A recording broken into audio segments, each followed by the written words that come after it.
Bonsoir à tous, soyez les bienvenus, j'espère que vous allez bien. Alors, pour ceux qui ne me connaissent pas, je suis Kadi Nourania, je pratique la Ruqya Nourania. Je suis également psychothérapeute et je pratique aussi la Hijama. J'ai des questions qui reviennent souvent concernant la sorcellerie de séparation.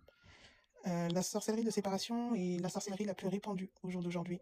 Il y a beaucoup de personnes qui sont touchées par ce mal occulte. Euh, Ces symptômes peuvent se déclencher du jour au lendemain. Soit elle a été faite avant le mariage, avant, enfin, à partir du moment où les personnes ont été au courant de l'union qui se fera. Généralement, ça se fait à ce moment-là, ou même pendant le mariage. Donc les personnes peuvent avoir une vie normale pendant quelques temps. Et puis, si vous pouvez tapoter, s'il vous plaît, je viens de recevoir un signalement, s'il vous plaît. Tapotez, partagez le live pour faire remonter le live un petit peu afin qu'il n'y ait pas de parasites.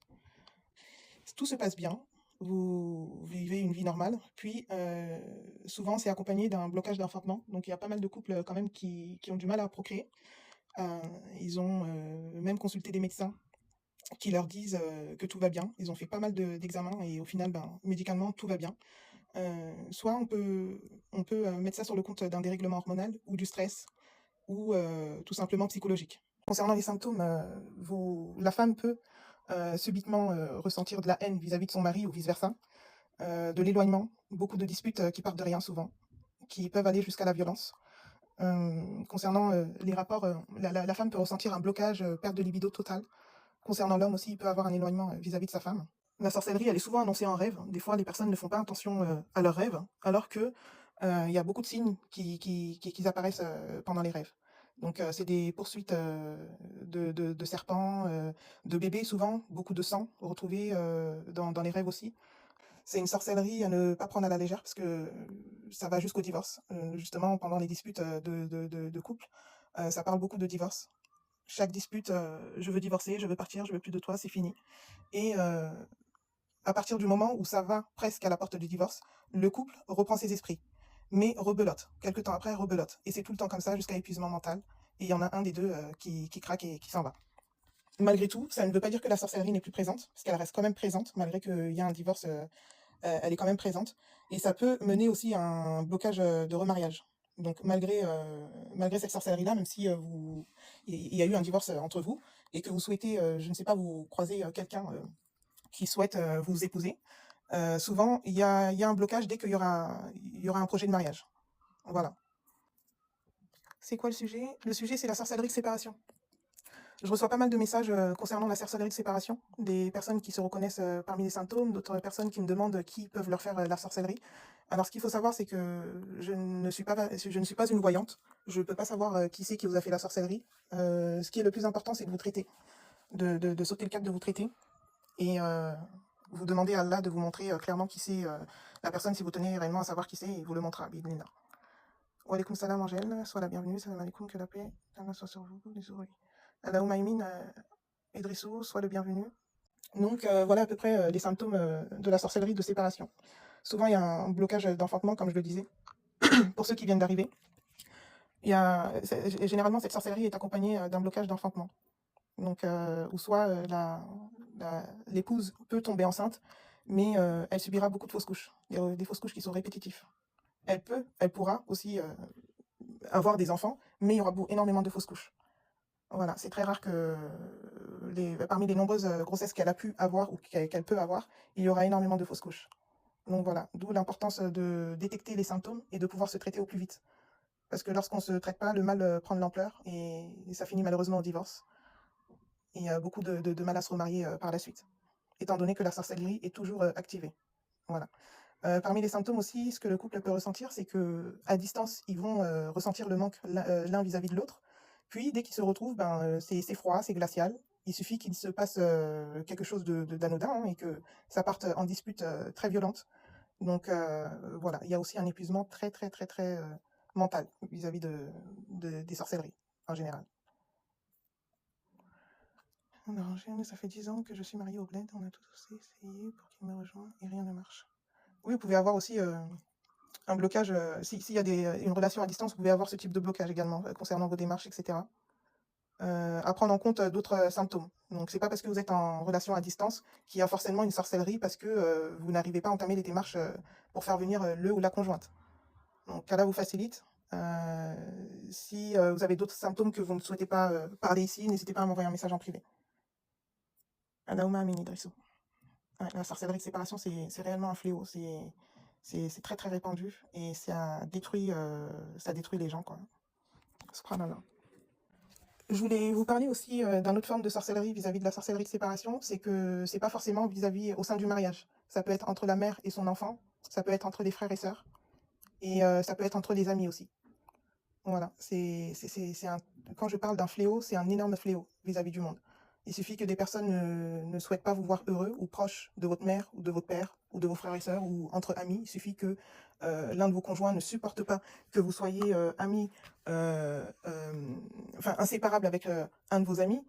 Également au sein des frères et sœurs, il peut y avoir de la jalousie aussi vis-à-vis des personnes extérieures ou même au sein de la famille. C'est vraiment un fléau. La sorcellerie de séparation, ça va très très loin. Les gens n'ont pas de limite, subhanallah. Même entre la mère et l'enfant, c'est très très courant aussi. Très très courant. C'est pas que entre le mari et la femme. Je souffre avec les maux de tête et la fatigue, vraiment j'en ai marre. Vous pouvez m'aider. J'ai appliqué toutes les techniques, ça ne marche pas. Ça se calme et le lendemain ça recommence. Envoie-moi un message en privé, Idrissou. Inch'Allah, je vais pouvoir t'aider. Excusez-moi. Donc oui, comme je le disais, c'est des personnes, on peut pas comprendre pourquoi l'être humain il agit comme ça, c'est par pure méchanceté. Le cœur est totalement entaché de mauvaises choses comme la rancœur, la jalousie, l'orgueil, tout ce qui peut entacher le cœur. C'est ce qui prend le dessus sur l'être humain en général.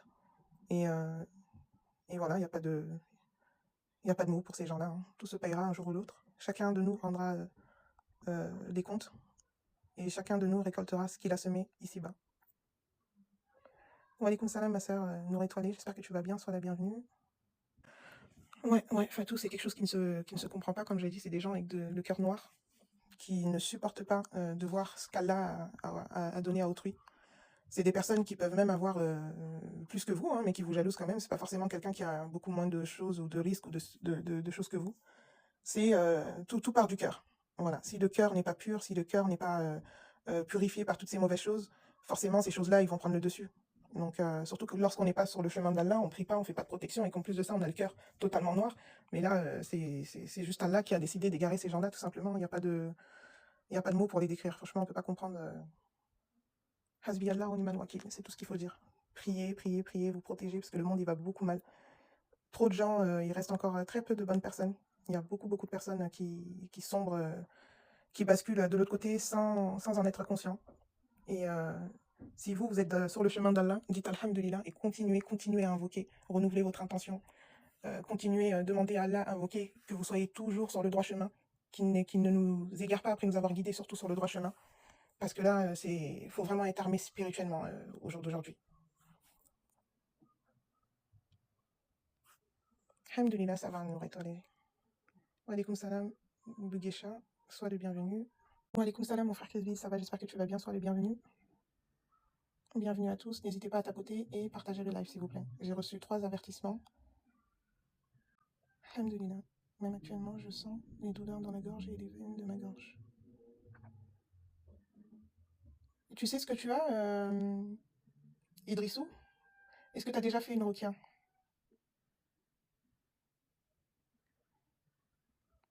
Il faut que je remonte, je souffre avec les maux de tête et la fatigue. Ouais, ça, c'est une perte d'énergie. Les maux de tête ainsi que la fatigue, c'est au niveau de l'énergie. Après, ça dépend des autres symptômes que tu as. Ce que tu dis aussi d'appliquer toutes les techniques, mais quelle technique tu parles? Tu parles de quel genre de technique? Tu parles de la prière, des invocations matin-soir? Tu te fais la ruqya toi-même? Développe-moi un peu plus, s'il te plaît.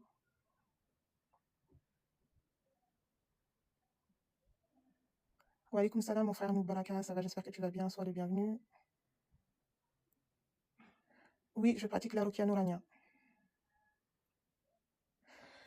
Je comprends, Idrissou, mais c'est très bien, hein, t'écoutes du Coran, mais en fait, la ruqya que t'écoutes, l'intention, elle n'est pas portée sur toi. Elle n'est pas portée sur tes mots. Donc, en soi, c'est très bien parce que tu écoutes du Coran, hein, c'est la parole d'Allah. mais ça n'agira pas forcément sur tes mots. Tu pourras ressentir un apaisement parce que tu écoutes du Coran. Ou à l'inverse, ça peut, il y a des personnes qui écoutent la ruqya mais qui ne supportent pas parce que ce sont des paroles d'Allah. Mais si toi, ça t'apaise, c'est normal. C'est que tu le supportes et que ça te fait du bien. Mais ça agira pas forcément sur les mots que tu as. T'es quel type de Zori si c'est pas indiscret? Si, c'est très indiscret. Ça se pose pas ce genre de questions. Et puis, le type de Zori, concrètement, c'est pas le plus important. Oui, oui, j'entends bien, Idrissou. Mais en fait, comme je l'ai dit, c'est très bien, t'écoutes du Coran. Mais en fait, la ruqya que t'écoutes, l'intention, elle est pas portée sur toi et tes mots. Wa alaykoum salam, Nour Musk. Ça va, j'espère que tu vas bien. Sois la bienvenue. Même actuellement, je tremble, mon corps s'échauffe. Envoie-moi un message en privé, mon frère. Wa alaykoum salam, ma sœur S. Ça va, j'espère que tu vas bien.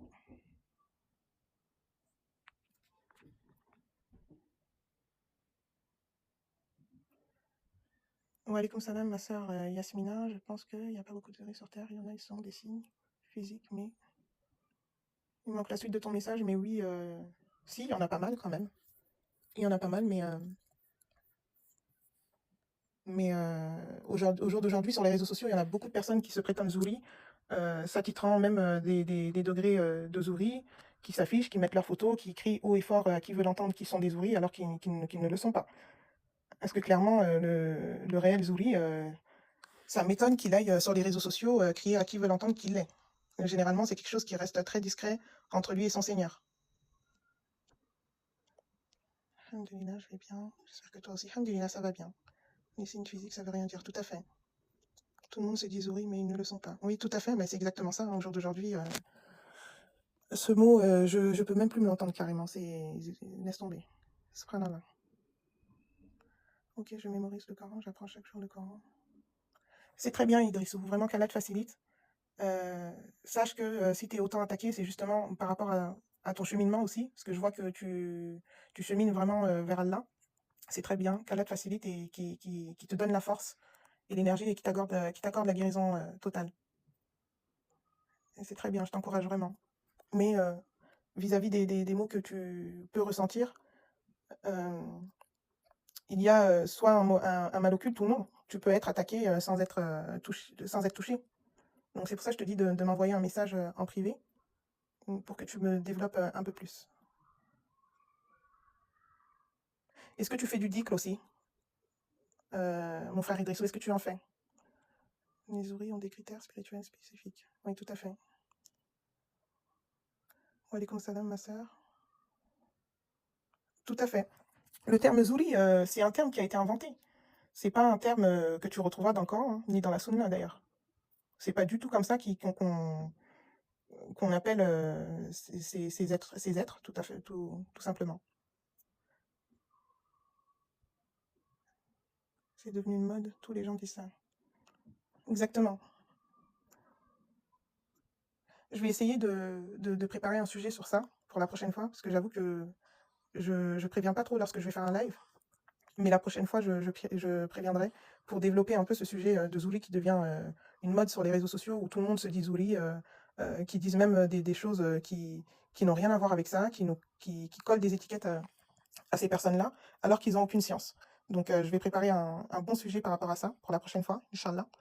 Et je vais pouvoir développer ça, Inch'Allah. Oui, mais ils sont réels et j'en connais 2 qui m'ont aidé. Alhamdulillah, mashallah. Ce n'est pas une mode, ce sont des faits.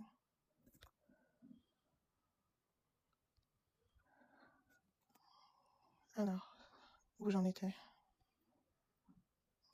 Attendez, j'ai perdu le fil, je remonte un petit peu.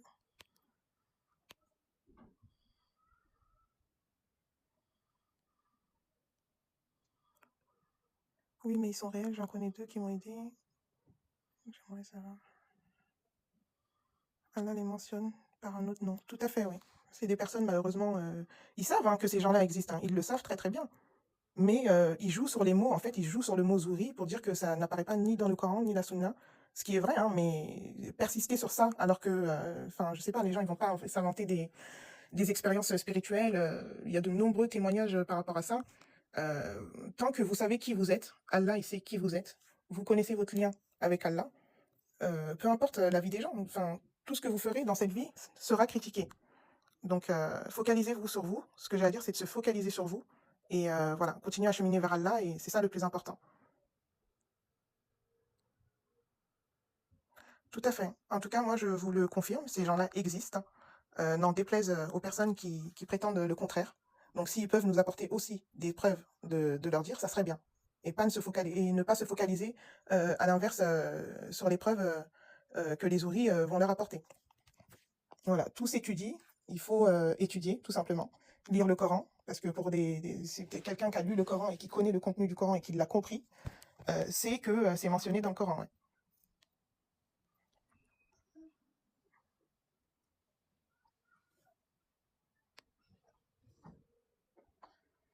Ce n'est pas une mode, ce sont des faits.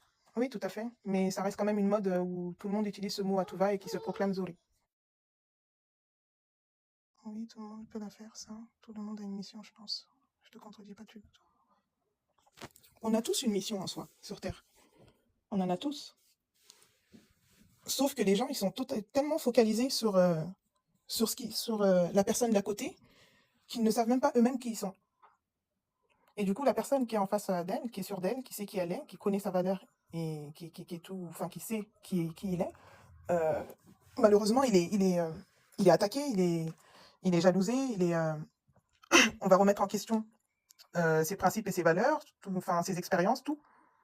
C'est pour ça que je vous dis, vous n'avez rien à prouver en fait. Tant que vous savez qui vous êtes et vous connaissez votre lien avec Allah, c'est l'essentiel. Mais on a tous une mission sur Terre, oui. Khadija, au nom d'Allah, que les oreilles exigent le jure par le Seigneur de la Kaaba. Ouais, mais Khadija, bon, c'est pas la peine de jurer comme ça, hein. Comme je l'ai dit, si vous savez que vous êtes sûr de qui vous êtes et que vous connaissez, que vous savez le lien que vous avez avec Allah, c'est l'essentiel. Vous n'avez rien à prouver à qui que ce soit, ni de jurer partout pour prouver qui vous êtes, quoi. Non, c'est un don donné par Dieu, c'est pas tout qui a ça. Tout à fait, c'est pas donné à tous, ouais. D'où le fait qu'il y a une incompréhension et que la majorité des personnes ne peuvent pas comprendre ces personnes-là. Parce que justement, c'est pas donné à tous, tout simplement.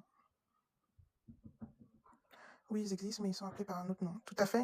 On peut les appeler Moubalaka, on peut les appeler les rapprochés d'Allah, les alliés d'Allah. Il y a plusieurs termes à qui Allah fait allusion à ces personnes-là.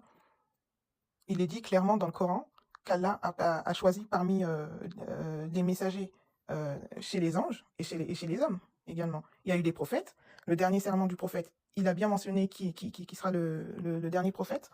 Le prophète sallallahu alayhi wa sallam, il a bien signifié qu'après lui, il n'y aura plus de prophète, mais il y aura une catégorie de personnes qui aura le rêve véridique.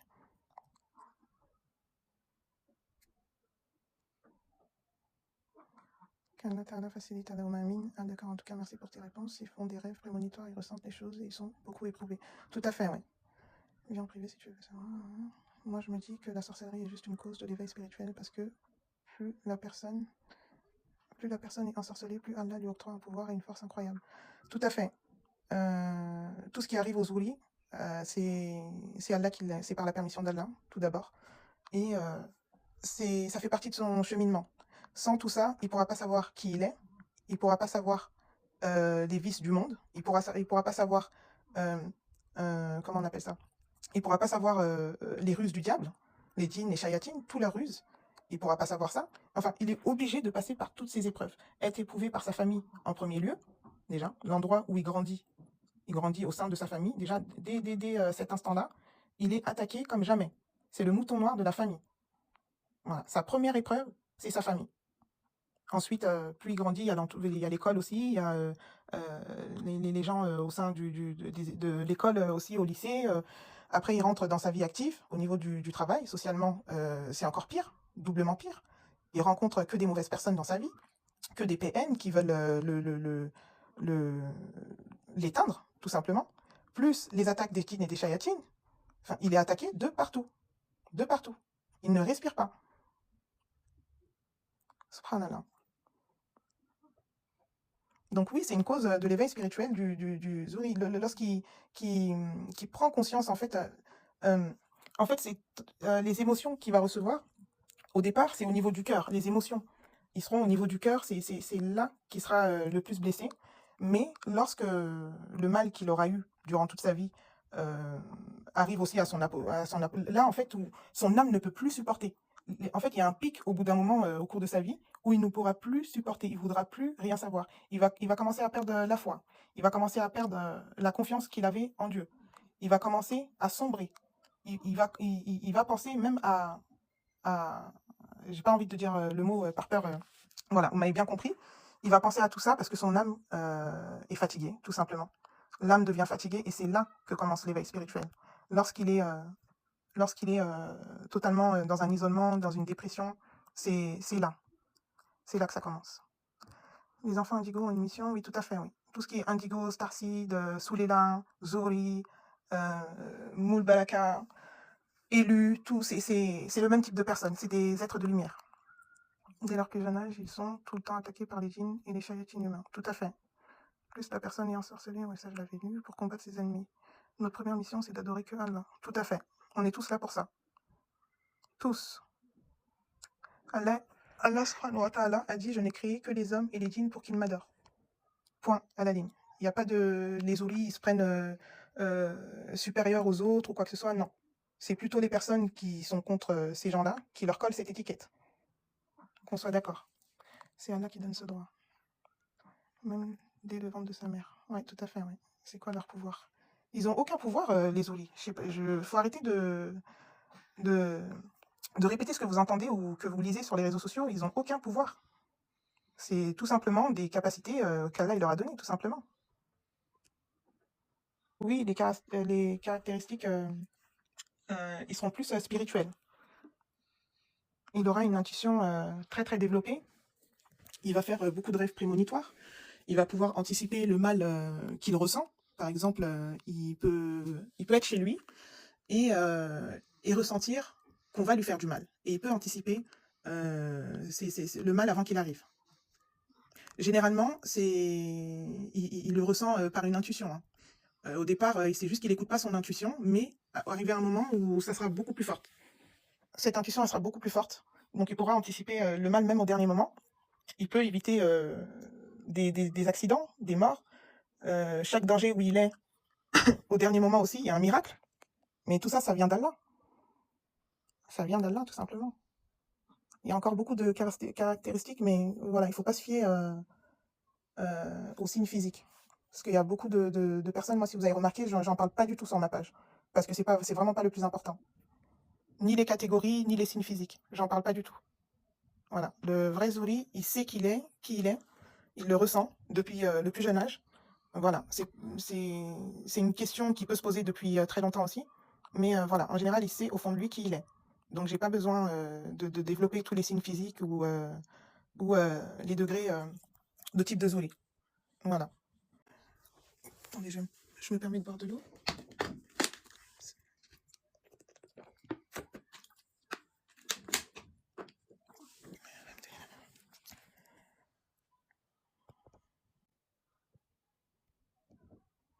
Wa alaykoum salam à tous ceux qui viennent d'arriver.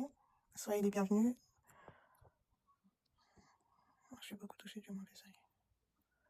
Ouais, le mauvais œil, c'est un fléau aussi. Hein. Ça peut être pire que la sorcellerie aussi. Mais envoie-moi un message privé si tu as besoin. Il n'a pas la place dans la famille. Wa alaykoum salam à tous ceux qui viennent d'arriver. J'espère que vous allez bien. Je vais bientôt vous quitter parce qu'il est l'heure de la salade chez moi, bientôt dans 10 minutes. Et ensuite, une fois qu'il a compris, il se passe quoi? Une fois qu'il prend conscience de qui il est, le changement arrive grandement dans sa vie. Blesse au cœur, physiquement et spirituellement, c'est possible. Oui, on peut être blessé physiquement, spirituellement, mentalement, émotionnellement. Le pouvoir de la foi, oui, tout à fait, oui. Le Zouri, vers 40 ans, il commence à comprendre qui il est. Pas forcément, même avant ses 40 ans, mais c'est entre 30 et 40 ans et tout dépend Tout dépend de la situation. Il peut avoir des parents qui le sont et qui lui en ont parlé dès le plus jeune âge, par exemple. Donc il y en a qui savent dès petits et il y en a malheureusement, Il y a des parents, beaucoup de parents qui ne savent pas aussi qu'ils ont un enfant zouli parmi leurs enfants, voire deux, ou ça dépend. Il n'y en a pas forcément qu'un, ça peut être même toute la famille. Donc tout dépend. Mais en général, oui, c'est entre 30 et 40 ans qu'ils commencent à comprendre qui il est. Reste en hijab chez toi, arrête le maquillage. Exactement, c'est une obligation le hijab. C'est une obligation qu'Allah nous facilite, mais c'est une obligation. Préservez-vous, mes sœurs. C'est très très important, surtout si vous êtes atteint d'un mal occulte. Préservez-vous, qu'Allah vous facilite. Et le zouli doit faire sa rokia tout seul. Oui, c'est même très bien de faire sa rokia tout seul. Après, il faut savoir qu'il y en a au bout d'un moment qui ont besoin d'une aide parce que le mal prend le dessus. Il peut tout bien faire et tout, et un beau moment, il perd une énergie et qu'il n'a plus envie de... Il régresse en fait, il va négliger certaines choses. C'est petit à petit, hein. C'est pour ça que ouais, c'est très traite. Vous pouvez la faire vous-même, c'est même très bien, hein, encore une fois, je le répète. Mais voilà, à un moment donné, si le mal prend le dessus, il va falloir avoir une aide de l'extérieur.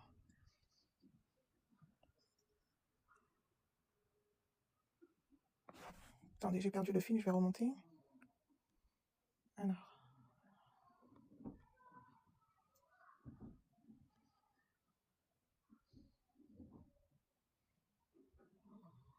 Comment tu fais ta protection? Les formules de protection, matin-soir. Moi, ce que je préconise, c'est de répéter la formule de la protection du matin. Lorsque vous vous levez, vous la récitez. Vous rajoutez, après la prière de Fajr aussi, Ayat al-Kursi, les trois dernières sourates aussi. Et pareil pour le soir, vous faites la même chose. Vous rajoutez les deux dernières sourates les deux derniers versets de la sourate Baqara. C'est très bien. Et évoquer aussi toute formule de protection, hein, que ça soit avant de sortir, avant d'entrer dans les toilettes, avant de vous déshabiller, vous habiller, etc.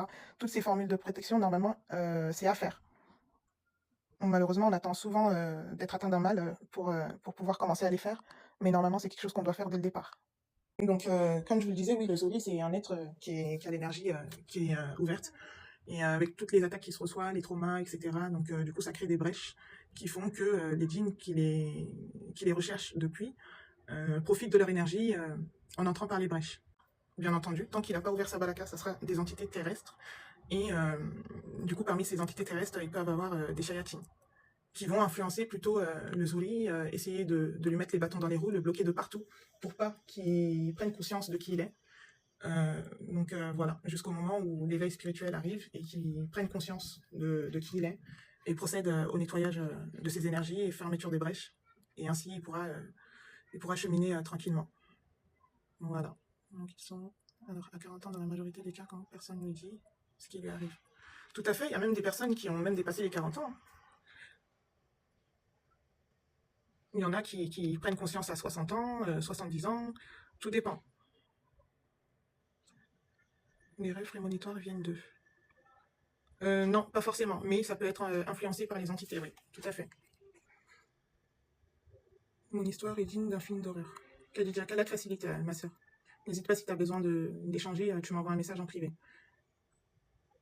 Quand on l'aide, il le sait plus jeune. Oui, tout à fait, tout dépend de l'entourage ou de l'environnement où il grandit. Black Widow, depuis tout à l'heure, je vois tes commentaires, mais voilà, je vais te laisser, mais si ça continue, voilà, j'ai le blocage facile. Donc attention. D'ailleurs, tous les films que vous voyez sont inspirés de la réalité. Oui, tout à fait, Khadija. C'est faux, moi j'ai déterré plusieurs sorcelleries chez ma grand-mère, alors... Ah oui, non, mais il faut pas prêter attention à ce compte-là. Voilà, c'est des gens... Alors, 7 suivis, 11 abonnés, en plus. Toujours des comptes comme ça. Il s'en remet totalement à Allah. Je n'ai que 21 ans, Allah m'a guidé. Alhamdulillah, Khadija. Les djinns veulent faire croire autre chose que la vérité sur les oreilles. Tout à fait, c'est toi qui as raison, c'est toi qui as la science infuse, c'est toi qui détiens toute la vérité de ce monde. Mashallah, c'est bien. Allah m'a guidé, j'ai libéré toute ma famille. Alhamdulillah. Qu'Allah te facilite. On est là pour libérer les pactes transgénérationnels. Tout à fait. C'est quoi la vérité selon toi alors? Non, mais il faut vraiment ignorer ce genre de personnes. Hein, vraiment. Quand je parle de djinns, de shayatines ou des personnes mal intentionnées, c'est souvent eux qui sont influencés aussi par les entités pour venir titiller les gens et tirer de l'énergie de ces personnes-là. Donc, il faut vraiment pas prêter attention. Qu'est-ce qu'il faut pas entendre? Le hijab à la maison? Non, ma soeur S, le hijab quand tu sors de chez toi. Mais chez toi, tu fais comme tu veux, t'es chez toi. On est en guerre contre le monde des ténèbres. Oui, tout à fait. Pour celles qui sont victimes de djinns amoureux, restez en voile chez vous, le djinn va devenir fou. Oui, le maximum que tu peux faire. Attendez, j'ai perdu le fil, je remonte. Puis je vais devoir vous laisser parce qu'il est bientôt l'heure de la salade pour moi dans 2 minutes. Alors les djinns musulmans, mais faut préciser que c'est des êtres pieux. D'accord? C'est des entités qui sont pieuses, tout simplement.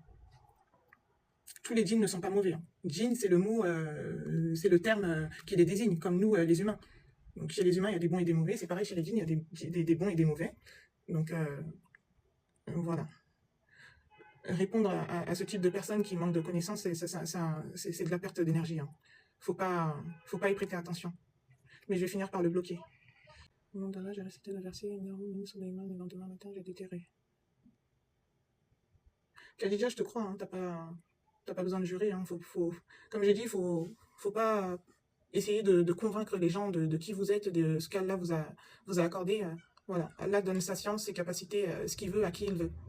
N'en déplaise aux personnes, et justement, il devrait s'asseoir, se poser la question, pourquoi Allah il leur a pas donné. C'est tout simplement le cœur que vous avez. Tant que vous n'apprécierez pas pour vous ce qu'Allah vous donne pour votre frère aussi, vous aurez rien en fait. C'est quoi? On parle de ce c'était pas sûr à 100%. Bon, attendez, je vais le bloquer parce qu'il perturbe tout le live. Hop, bloqué. Voilà. Salam alaikum. Bon, je vais devoir vous laisser. Non, il veut imposer son opinion alors que la majorité ici présente y croit, ça me dépasse. Ouais, non, il faut vraiment pas. Ça y est, je l'ai bloqué là, de toutes les manières. C'est des gens qui croient, qui veulent imposer leur opinion, comme tu l'as dit. Ils ne croient pas, mais vous les voyez dans tous les postes qui concernent les ouïes, à les harceler, à prouver que c'est eux qui ont raison. Enfin, je sais pas, si tu crois pas à un truc, tu passes ton tour. Je sais pas. Les gens sont. On comprend pas les gens. Ceci dit, merci à tous d'avoir suivi ce live. Donc, comme je vous ai dit, je préparerai un sujet en profondeur concernant les ouïes, ce qui se dit sur eux, la réalité des choses, Inch'Allah. Voilà, de toute façon, je vous tiendrai informé via la story. Pour toutes les personnes qui ont des questions ou qui souhaitent me contacter, n'hésitez pas, vous m'envoyez un message en privé et je n'hésiterai pas à vous répondre. Voilà, merci à vous, merci pour les likes, prenez soin de vous, assalamu alaikum, à la prochaine.